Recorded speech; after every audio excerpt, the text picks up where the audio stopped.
Welcome to Kiffin's Keep, an intellectual resource for the pillar and buttress of the truth, which is the church. This is a project of the London Lyceum, which is all about serious thinking for a serious church. I'm Jordan Stefaniak, host of Kiffin's Keep and president of the London Lyceum, and as always, I'm excited to be here with you all today. In today's episode, I'm going to be talking about research, time management tips, study tips, especially for research-intensive degrees like the PhD, but also could be applied to other master's degrees of any sort. Before we jump in, remember to like the video if you enjoyed the content so that other people can get access to it and be helped by it. Subscribe to the channel so you don't miss any of the good content that comes out, because I regularly will record videos like this and I don't want you to miss them. And then comment if you have other tips or ideas that you think have worked for you or that have been recommended to you in the past that you found valuable. And maybe you disagree with some of my tips, and that's fine too, so drop a comment for that. Now, for this particular episode, I'm doing this in part because I regularly get asked this question, so it'd be nice to have a resource that I can share instead of typing up my same regurgitated tips over and over and over again. What usually happens is a PhD student, a fresh new PhD student, or a master's student of some sort comes to me and says, hey, how can I get the best out of my degree? How can I manage my time wisely, balance all my responsibilities? Oftentimes when it's a PhD, most people in my orbit, humanities PhDs, are older. And so what that means is they're often married and they sometimes have kids, and that complicates the matter. I mean, if you're a single person and you're not married, or even if you're married and just don't have any kids, a lot of this advice is sort of unnecessary. You can kind of play video games until 2 a.m. and still get all your work done. And you don't need a lot of structure and a lot of useful make the most of it tips, because you just have kind of gobs of time. That's not trying to be offensive. That's just the truth.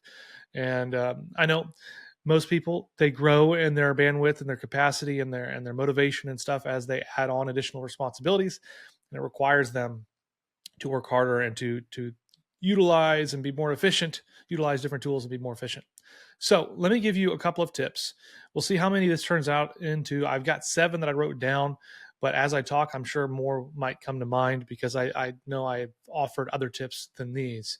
First tip I would have is, however your schedule is set up for research and writing and thinking and reading, is to realize that your schedule needs to fit your situation.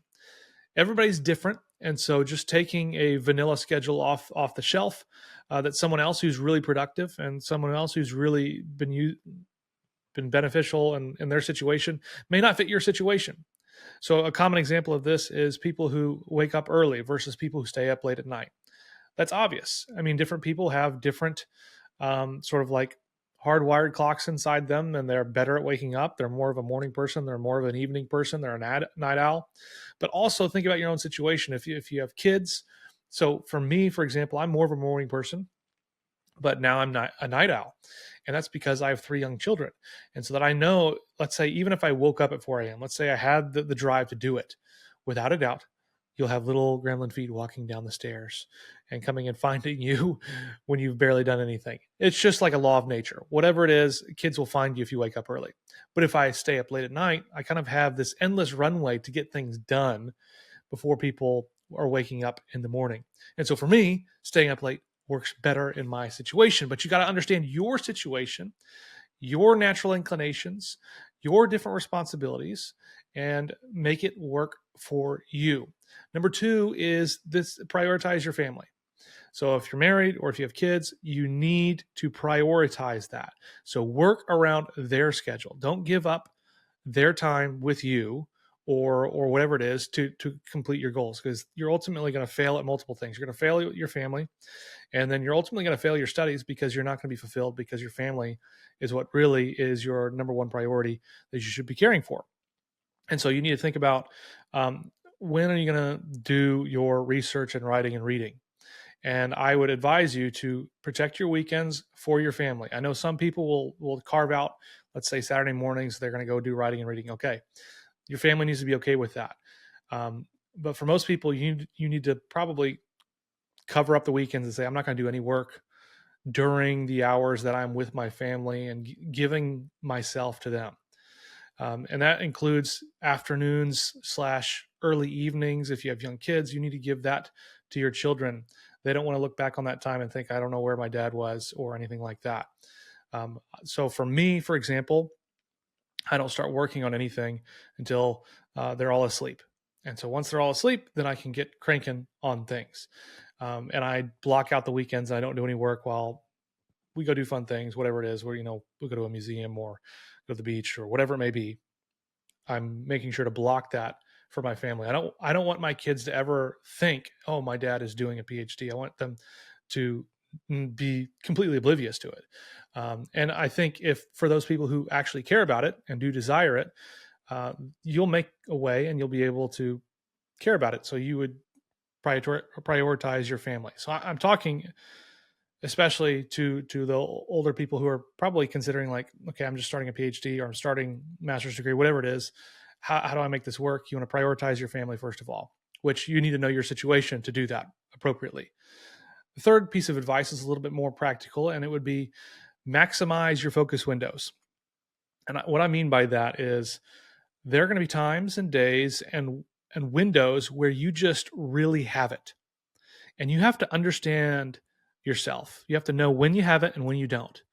When you have it, you need to maximize the window. So you need to say, like, let's say you're writing and suddenly you realize I only had a 30-minute window to do this, but I'm just feeling it. You need to do whatever you can to extend that window to say, can I push this meeting? Can I push whatever it is that I have after this? Can I stay up later to keep going? And so for me, it's often staying up later. There'll be some nights where I feel it. And so I will keep working until I lose that focus, and I'll just keep going and going and going and going. And suddenly you're really productive in that window, and you want to protect those windows that come because you don't get them all the time. Sometimes they come, sometimes they don't. But when they come, you need to know it, and you need to prioritize it and protect it. And on the flip side, you need to know when you don't have it. So this would be my fourth tip. And that's to not fritter away your time. There's going to be a lot of times when you sit down to read or sit down to write and your brain is just going somewhere else. You're not getting anything accomplished. There's a time and a place to push through that. But oftentimes you need to know yourself and to say, I'm not actually going to make progress today, this time, this night. I'm going to put the book away. I'm going to close the Microsoft Word application and I'm going to go do something else. I'm going to go have fun with my family. I'm going to go watch a movie. I'm going to go do some hobby that you like. And just rejuvenate yourself. I'm going to go to sleep. Whatever it is, don't fritter away your time. Because what often happens is people do these like, I'm work for 5 minutes and I don't work for 5 minutes. And I'm like off and on. You're not actually getting anywhere. Don't waste your time doing that. In the same way, I think you need to remember during these periods where you are trying to do intensive study and research, you need to limit the hobbies that amount to things like garbage time. And what I mean by that is like TV shows, even sporting events and different things like that. You really need to limit those because those are huge time sucks. A baseball game is 2.5, 3 hours. Football game is 3 hours. During college football season, it might be an entire Saturday. I'm not saying those are bad things, but if you want to be really productive and manage your time the best and manage your resources the best, a lot of those things you need to hit the pause button on them or severely limit your access to them for those windows. And some people are going to they're going to block their schedule in such a way, they're going to work in such a way with incentives to say, I can get this, I can watch the college football game, or I can do whatever it is. And that's going to motivate me. And that's fine. But you need to realize that a lot of those things, binge watching The Office or whatever it is just going to be a huge time drain. You got to stop that. Another tip is just to set goals. So set a goal, say in the next 30 minutes, I'm going to write 1,000 words. It might be terrible 1,000 words, but what I've always thought is with writing, oftentimes it's hard to get started. Just put words on a page. It can be terrible. Just start putting words on a page, and it's like greasing the wheels. Slowly but surely, those wheels will start turning, and you'll start cranking out better words. And even if they're not good, if you put 1,000 bad words on the page, you're actually going to be able to. It's much easier to edit those words than it is to create them. And so you're going to be much more productive doing that. But set goals to help you do that. 30 minutes, 1,000 words, whatever it is, that's probably overly ambitious. But just set yourself some goals, whether it's I'm going to write this chapter by the end of the month. Oftentimes, you're going to have to constantly revise these timelines and these goals. That's fine. But it's good to write down goals because that keeps you focused, that keeps you motivated, and that keeps a clear sense of your objective in mind. Oftentimes, you can work backwards of, I'm delivering a paper at a conference or whatever it is. Think, okay, I got 6 months. work backwards. When do I need to have this draft done in order to have enough time to prepare it and to practice it or whatever it may be? You can work backwards and set yourself some deadlines and some goals on that. And that's really important for, as you begin to add more research plates, you're writing more, doing more stuff, you need to have clear goals and sort of structure, which reminds me a tip about just research in general. Something that I learned from one of my mentors is when it comes to like journal articles, you need to have one in every sort of stage. So you need to have like an idea that you're sort of like marinating on. You have one you're currently writing. You have one that's currently submitted somewhere, because journals are notoriously long. Sometimes it can take over a year for it to be reviewed by the reviewers. And that's due to a whole number of issues. And it's just, to some degree, it's the way it is. And sometimes it actually benefits you because it gives you time to think about it. And then you have the other stage of you got comments back from a reviewer or from a journal with revisions or something. If you get that one, you need to drop everything and work on that and get it done as soon as you can. If you can get that done in a week or two, oftentimes that reviewer will get you. It'll be the same reviewer. They'll get the paper back. It'll be fresh in their mind and they'll get it done real quick. Whereas if you let it linger, then they can forget. And it takes time just to get back to it. So essentially you have different papers in different stages. And that way it keeps the pipeline moving, right? So you have one in each stage, and that way you're always making progress towards a goal of getting these different publications done. That's not necessarily time management research, I guess time management sort of idea, but that's just research tip in general and writing tip in general.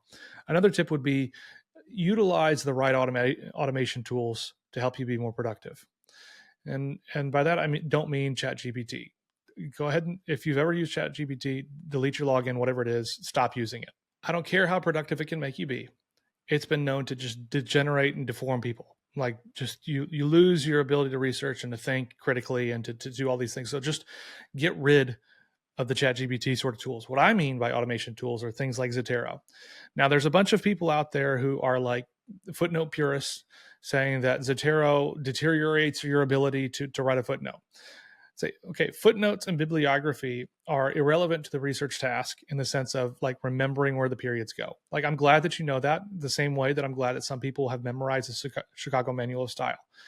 Like, I have online access to that, so I just like type in whatever I'm searching for and find it and refresh my memory on how to do things.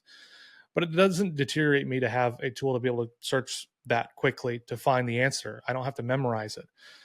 I think of myself as knowing the sort of formatting of the footnotes, but Zotero is hugely beneficial in a couple of ways to save you hours and hours and hours and hours and hours of time, especially on large projects.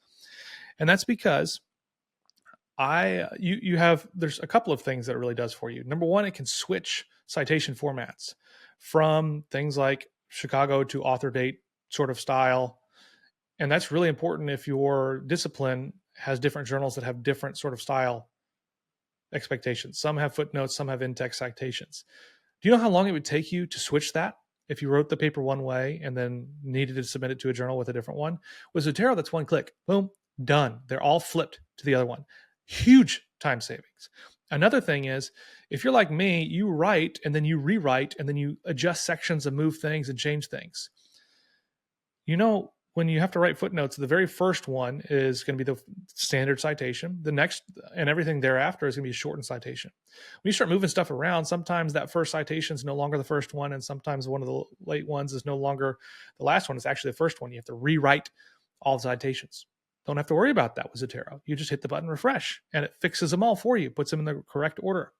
Yes, sometimes it takes some manual understanding of how citation practices work. You still have to know and still have to set up Zotero to understand correctly where to put things. If you can do a little bit of coding and fix that. It's not hard. But even if you didn't, you can go in and manually fix whatever needs to be fixed. And the other benefit of it is you just hit one button and it creates the bibliography for you. That's going to take you if you had 100 sources, that's going to take you forever to write all that out. I just click a button and it's there. It's amazing. And then, you can copy stuff from one document to another document, drop it in, hit refresh, and all the footnotes are fixed. It's an incredible tool to use to save you time, because I'm not going to look back on my life and say, wow, I wish I would have spent 10 more hours, 20 more hours, 100 more hours. I have saved hundreds of hours, I'm certain, because I use Zotero. I'm not going to be mad that I did that.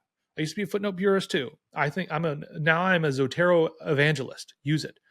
Another thing you need to start using are calendar scheduling tools.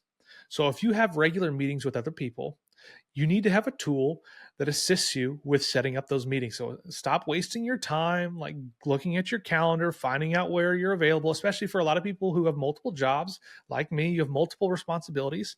And so you have multiple calendars across different tools and systems. Get a tool like Calendly or SavvyCal that looks across all of your calendars and shows your availability. You can limit your availability on different types of events, and you share that and let them look at your calendar and pick the time. Done. And you can automate workflows where it sends automatic reminder emails and things to save you time from doing those things. Like those are the sorts of tools, automation tools you need to be utilizing to best focus your time and energies on the things that matter: the research, the reading, and the writing, the stuff that can't be outsourced, the critical thinking aspects that you're required to do.